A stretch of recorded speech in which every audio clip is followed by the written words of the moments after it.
Back again, playing Armenia, day one update. Um, the boyfriend left 15 minutes ago. Tell you what, he's a godsend. He really is. Came in with fish and chips and cheered me up. So, I mean, obviously I'm still a little upset, but I'm better than I was. Got a banging headache though. You know when you cry too much and you just get a pounding headache. So, I'm in the living room at the moment, watching TV. Still watching. But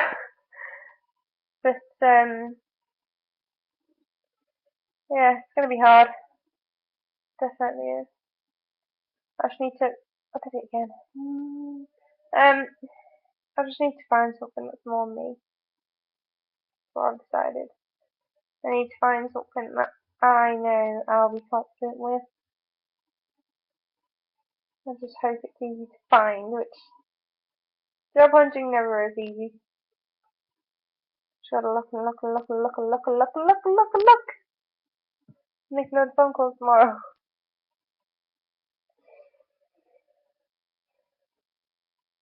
I might go to the gym for 2 hours and chill out, get rid of some steam. It sucks. It really does.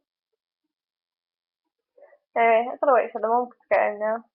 She's not in at the moment. She's out. So, yeah, mum's out doing stock take, so I've got to wait for her to get back. Then I've got to tell her the news. That'll be fun, telling her. Well, I know she'll be absolutely devastated, and then she'll do what I did and get angry, and she'll be asking why.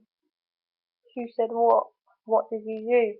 How did you do it? How did you handle the situation? Which I know I couldn't have done it any differently because nobody told me that I was doing anything wrong. So how was I meant to redeem myself? I wasn't given that. I wasn't given a real chance to redeem myself, and I think somebody twisted it. I honestly do, because I know that I feel, as I said in my diary, and I read out on my phone, I was paranoid, and I was paranoid for a reason, because I had the feeling that people didn't like me, and it's just enhanced that, and what has happened has just enhanced that feeling. So it's so much fun. It's fun being paranoid.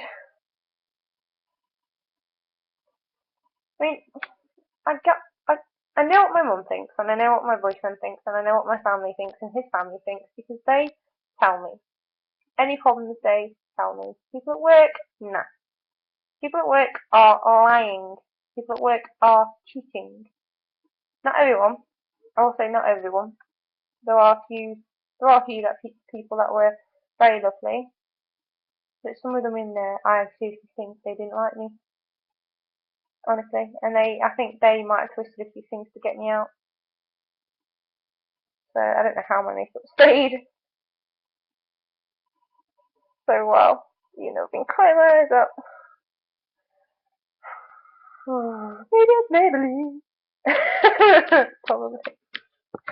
Um. Oh God.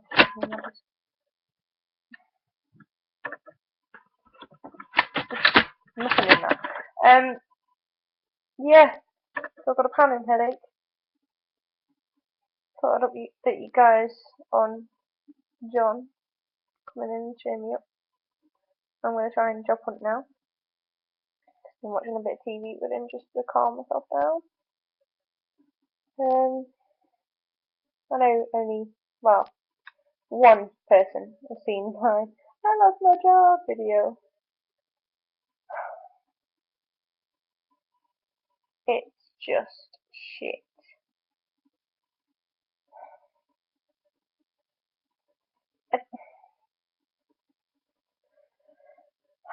Like the job that I want, the job that I would love, is like hard to get into unless you live in a city. It, or near the station. It's ridiculous.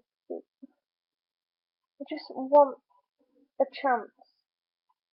I say this to everybody, a chance is all I ask for. Like, this is the first time anything has ever been bad at a job. My first job, I was there for 4 years, made 2 mistakes. One was basically it was a £5 DVD that was ordered.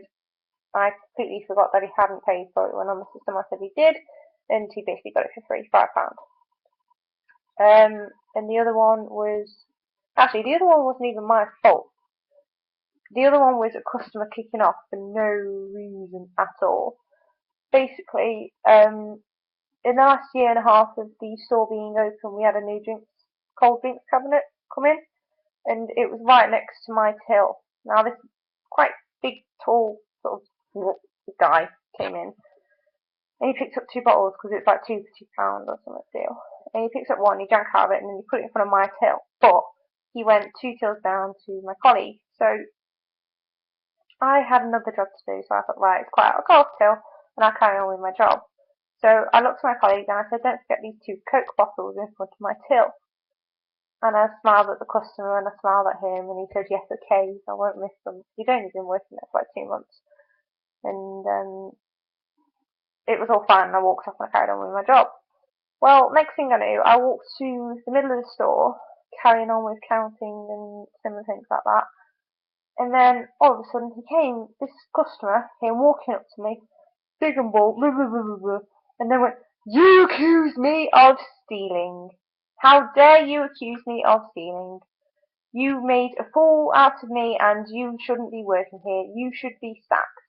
And he was yelling this at the top of his voice at me, and the whole store turned around and looked at me. I was 17 years old. I was scared and I was intimidated and I was shocked. To say I didn't cry would be a lie.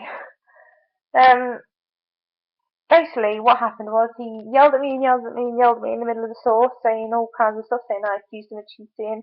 I shouldn't be working there. I'm a disgrace to the company. I should be sacked. I should never work again. He was going on about legal stuff, and I was just like, what? You can't do anything, because I didn't actually say, like, you were stealing it. I just said to my colleague, don't get the Coke. Literally, that's all I said. Don't get the Coke. Don't get the Coke to put on my till. Don't get to scan it. I did not once look at him and say, you're going to steal this. Because you can't do that anyway. You can't actually accuse someone of stealing unless you actually know they are stealing. My mum works in retail, but I know. She's worked in retail for about 50 years. No, she's not that old. Oh god, she'd kill me. She's actually been in retail for the majority of her life. That's a better way of putting it. So I know the rights and the do's and don'ts in retail. And basically it was like, I got my supervisor, and my supervisor spoke to him, and he was ranting off on my supervisor.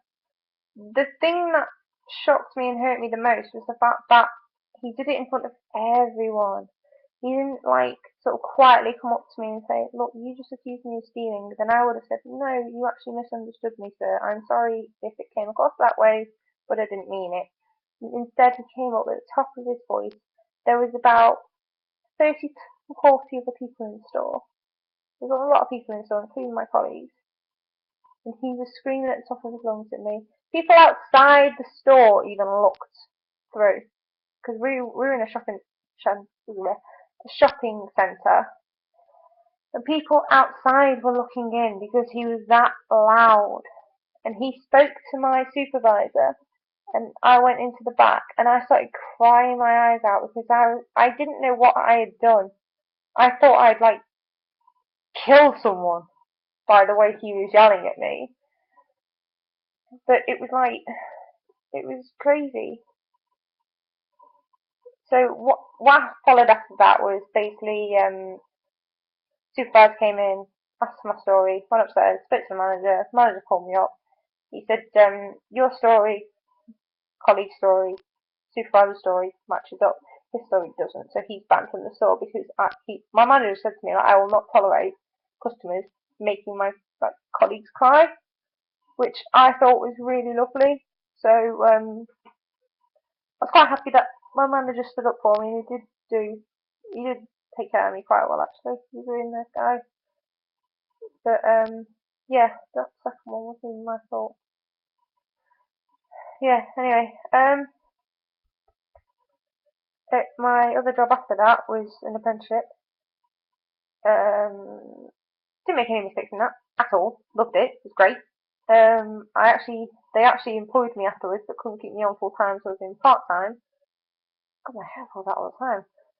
They kept me on part time, but I couldn't afford to live on part time, so I had to get another job.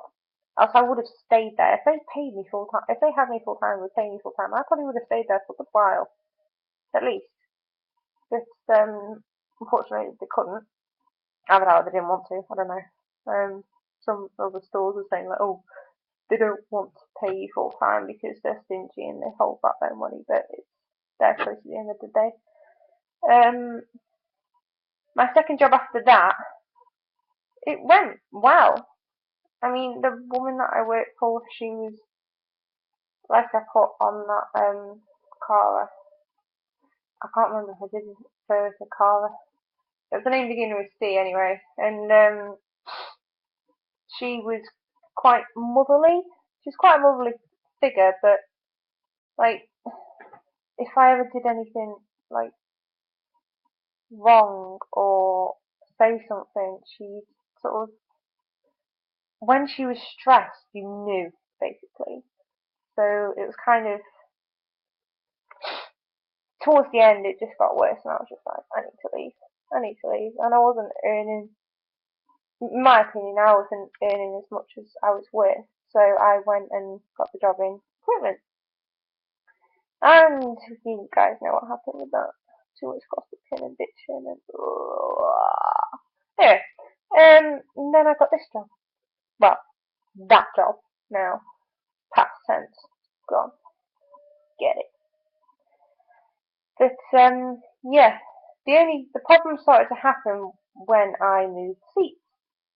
I was fine when I was sitting next to the sales manager. I was absolutely fantastic.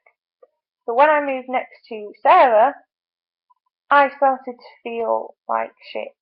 I really did. Like I've had a lot. I had a lot of trouble earlier this year as well. I'd lost. I don't mean lost as in died. I mean lost as in fell out through an argument. A family member. Like one of the two people that create you. Not my mum, obviously, because I live with her, but the other one.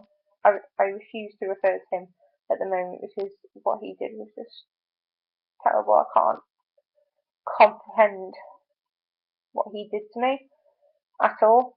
My mum doesn't understand it. My mum's family don't understand what he did, and they say I'm better off without him.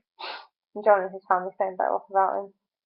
Anyway, I haven't heard after him since May, so it was kind of like that was the first thing that hit me, which knocks me quite a bit because it was shocking to me, but it was also painful because it's like losing someone.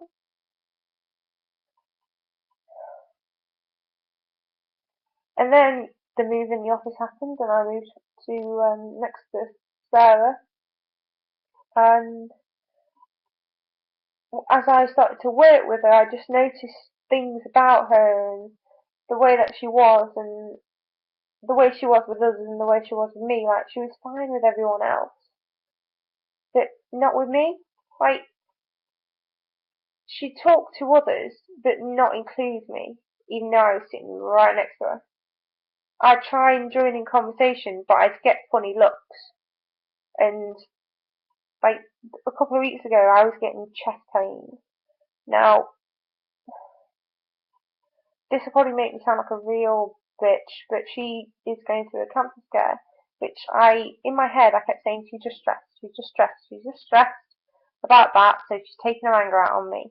But stress reveals what a true person is like. Well, what a person is truly like, so people say. And I sort of said, oh, I've got chest pains, which there was a virus going around. My mum hadn't been feeling very well. And John hadn't been feeling very well. So I thought, oh, maybe I've got like a cold coming on. And I was getting really sharp pains in my chest there. And she'd recently gone through a cancer scare. Breast cancer scare. So as I said that, because she was off on a few days, and then I had the chest pains Monday, Tuesday, and she was off those days and back on Wednesday. One of the other guys, Luke, said to me, "Oh, how are you feeling today?" And I said, "Oh, I'm okay. I woke up with a few pains this morning, but it's not as bad." So he said, "Oh, the chest pains are going then." And I said, "They're on and off. They're sharp, but they're on and off. But they're okay." And I looked to my left at her. I saw her go, like, roll her eyes around her head, and I'm just like, don't do that next to me because I can see you. I'm not stupid. I'm really not stupid. I know you don't like me. But anyway, I got that vibe, like, massively from her that she didn't like me. Whether she was threatened or what, I don't know. I don't care if she sees this as well. If she does ever see this video. I don't care. I knew you didn't like me. The way you spoke. The way she spoke to everyone. Like, it's like I wasn't even, it's like it didn't even exist sometimes. It really was. I found it absolutely pathetic. But yeah, I think she's showing the true colours to me at the end. When I sat down at the computer, I was crying. She said, "Oh, are you okay?" And I said, "No, I've failed my probation." And then I started to cry, and she just said, "Go outside now." Like, not even in a consoling tone. She just sort of snapped, like, "Go outside now." And she didn't even follow me outside. If you were, like, in any normal situation, if someone's upset and they come into a classroom crying, like, I've been in this situation a few times. When I was at college, I went through a breakdown. I broke down because I was bottling up my emotions from when my grandfather died, and I released them all. Like, I just went mad and started crying in class. And the teacher came up to me and he said, "Are you okay?" And I said, "No." And he walked me outside and spoke to me outside. That's how you look after someone who's crying. You do not tell them to go outside now. You console them and you be gentle with them because they've obviously been told something. Shit.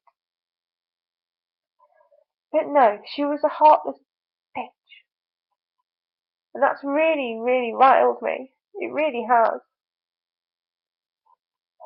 I just hope other people heard it and hope other people comment on it because that really hurt me. The way she spoke to me. Anyway, she's not going to be a part of my life anymore. Thank God. It's just, it's just frustrating when you think things are going so well and then they just play up.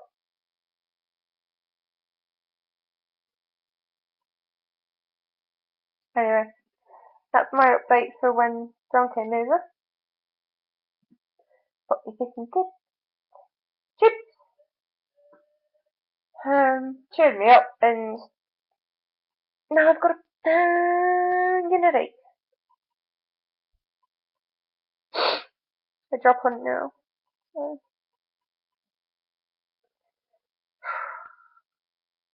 if you know of any jobs that are good for someone who doesn't like working in offices, then please suggest the job titles to me and I will find job titles like that.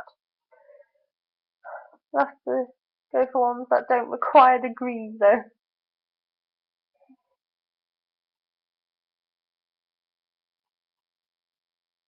Not that I didn't pass mine, I just dropped out because of that trauma I went through.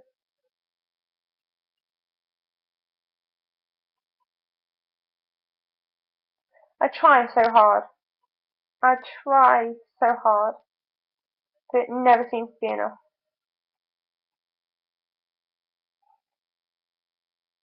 I need something that I know I'm good at, and I know that I'm creative. I just can't find a job to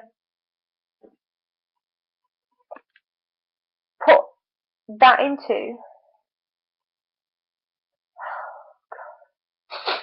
Writing a story takes too much time and dedication. I'm like, literature isn't that good at all. And I don't have the time and patience to sit there and do it. I really don't. So I've got the plot of everything in my head. If I could just give it to someone and say, here's my story, I will tell you about it and you write it in the best way possible. We share the profits 50-50. If it turns out quite well, then yeah, that'd be great. If I could be a film or story writer, I would. I absolutely love writing stories and I absolutely love coming up with film ideas and picturing people as characters and everything. And if I could write my own film, if I could make my own stories and everything, I would do my best and I would make it absolutely fantastic. It's just frustrating. I'd be a bit like Stan Lee as well. I'd have to do cameos in my own films. Yeah. Anyway, I'm gonna go now. Hmm. I quite like my hair like that. Yeah, it's just crap. I might look about stories and creative stuff now. See if I can do anything with that. Anyway, um, again, if you have any ideas for like possible jobs for creative people, that would be amazing. And that's my boyfriend. Oh, he's left his glasses here. So it says in my room. Um, no, we did not do anything while he was here. No. I was too sad for anything. Um, anyway, I'm gonna go. Thank you for listening to me rant. Anyway, I'm gonna go. Bye bye.